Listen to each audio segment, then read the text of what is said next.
Base তৈরির জন্য রডের তৈরি এই জালিকে এখানে রাখা হয়েছে। এটা হবে বেসের ভিত্তি।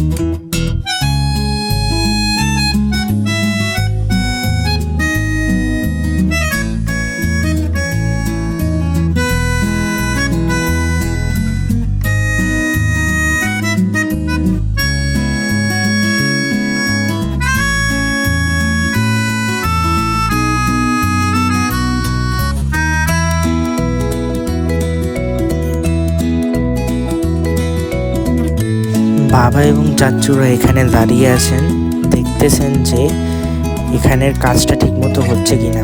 কারণ একটা বাড়ির মূল জিনিসই হচ্ছে বাড়ির বেস বা ভিত্তি। এটা যাতে ঠিকমতো হয় সেটা দেখার জন্য বাবা এবং চাচুরা এখানে আছেন। হঠাৎ করে আকাশে প্রচুর মেঘ জমা হয়ে গেল এবং সাথে সাথে প্রচুর বাতাস ছাড়তে লাগলো। এই অবস্থা দেখে বাবারা চিন্তিত হয়ে পড়লো এবং সাথে সাথে সিদ্ধান্ত নিল বেসের কাজ বন্ধ করে সেগুলোকে ঢেকে দেওয়ার।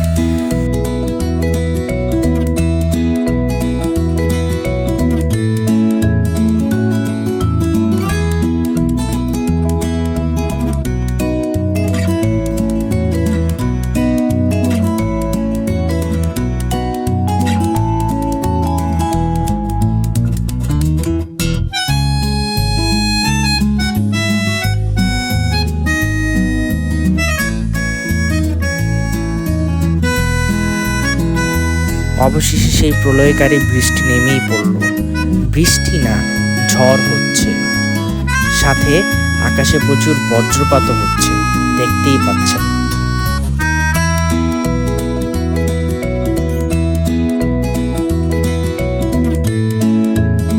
বৃষ্টি কমার সাথে সাথে বাবা দেরি না করে কর্মীদের দিয়ে বেজের কাজ আবার শুরু করিয়ে দিলেন, এই মনে করে যে যদি আবার বৃষ্টি পড়ে না যায়। আর এখন এখানে কলাম বসানো হচ্ছে।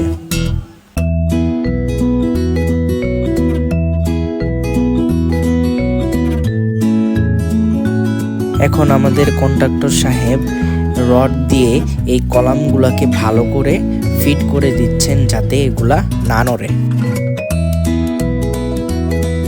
দেখতেই পাচ্ছেন এগুলোকে রড দিয়ে বেঁধে দেওয়া হয়েছে যাতে যখন সিমেন্ট ঢালা হবে তখন যাতে এগুলা না নড়ে পড়ে।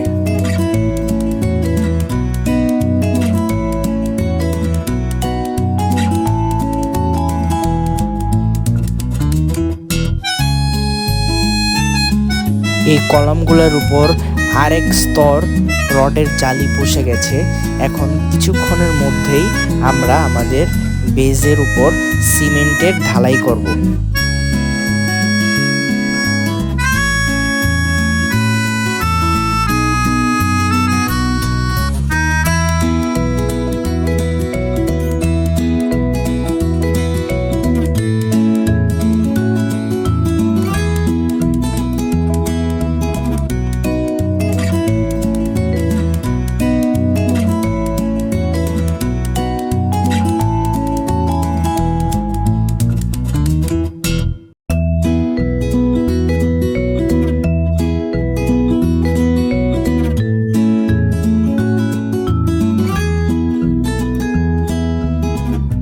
এটি সেই যন্ত্র যার মাধ্যমে বালু, পাথর ও পানি দিয়ে আমাদের বেসের মূল উপাদান তৈরি করা হচ্ছে। তবে এটিকে স্টার্ট করতে অনেক সমস্যা পোহাতে হচ্ছে আমাদের কর্মীদের। অনেকক্ষণ যাবৎ তারা চেষ্টা করছেন, কিন্তু তারপরও তারা এটিকে চালু করতে পারছেন না।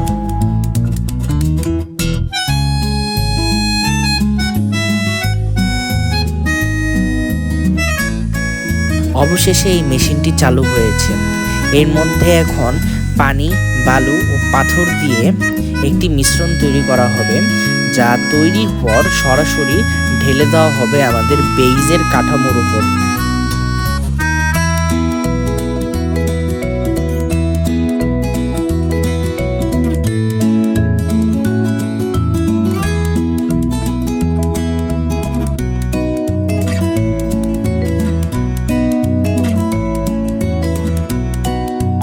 এই যে ঢেলে দেওয়া হলো আমাদের সেই মিশ্রণটি, যেটি তৈরি হয়েছে মেশিনের মধ্যে, আর এর মাধ্যমেই আমাদের বেস তৈরির যাত্রা শুরু হয়ে গেল।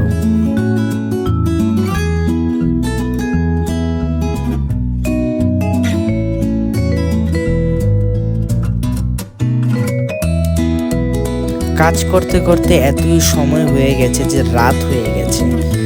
রাত্র প্রায় এখন 9:30 বাজে, আর আমি খুবই ক্লান্ত হয়ে পড়েছিলাম বিধায় এক কাপ চা খেলাম।